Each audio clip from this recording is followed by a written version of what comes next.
Жетім және ата-ана қамқорлығынсыз қалған балаларға арналған «Жұлдыз болғым келеді» республикалық шығармашылық жобасының финалдық кезеңіне 140 тәрбиеленуші өтті. Жоба аясында еліміздің әр өңірінен іріктеу кезеңдері ұйымдастырылып, оған балалар үйлері мен арнайы қолдау орталықтарының тәрбиеленушілері қатысты. Қатысушылар өз өнерлерін ортаға салып, шығармашылық қабілеттерін көрсетті. Байқаудың басты мақсаты дарынды балаларға қолдау көрсетіп, олардың шығармашылық әлеуетін ашуға мүмкіндік беру. Жоба жас өнерпаздардың үлкен сахнаға шығуына жол ашып, өз қабілеттерін көпшілікке танытуына жағдай жасайды. Финалдық кезеңде еліміздің түкпір-түкпірінен келген 140 тәрбиеленуші бақ сынайды. Олар түрлі жанр бойынша өнер көрсетіп, үздіктер анықталады. Айта кетейік, «Жұлдыз болғым келеді» жобасы соңғы жылдары балалар үйі тәрбиеленушілерінің шығармашылығын дамытуға бағытталған маңызды бастамалардың біріне айналып келеді.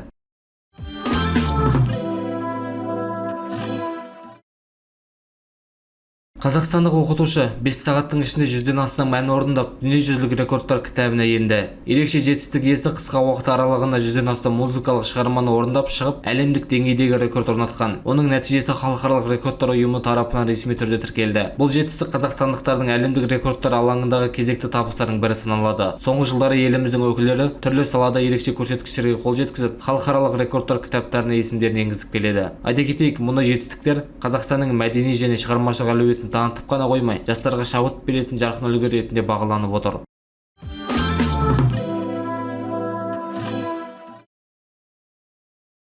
Ақтөбе оқушылар әлемге әйгілі әнші Димаш Құдайбергеннің шетелден келген жанкүйерлеріне ерекше ықылас танытып, салтанатты түрде қарсы алды. Қонақтар алдымен Димаш білім алған оқу орындарын аралап, әншінің шығармашылық жолы басталған ортамен танысты. Оларға жергілікті жастар мен ұстаздар жылы қабылдау көрсетіп, қазақтың қонақжай дәстүрін паш етті. Шетелдік жанкүйерлер Димаш Құдайбергеннің туған жеріне арнайы келіп, оның балалық және студенттік шағы өткен орындарды көруге ерекше қызығушылық танытқан. Ақтөбедегі мәдени бағдарлама барысында қонақтар қазақ өнері және ұлттық дәстүрлерімен жақынырақ танысты. Айта кетейік, соңғы жылдары Димаш Құдайбергеннің шығармашылығына қызығатын тыңдармандар әлемнің түкпір-түкпірінен Ақтөбеге жиі келіп жүр. Олар әншінің ұстаздарымен кездесіп, оның өнер жолы басталған оқу орындарын аралауды дәстүрге айналдырған.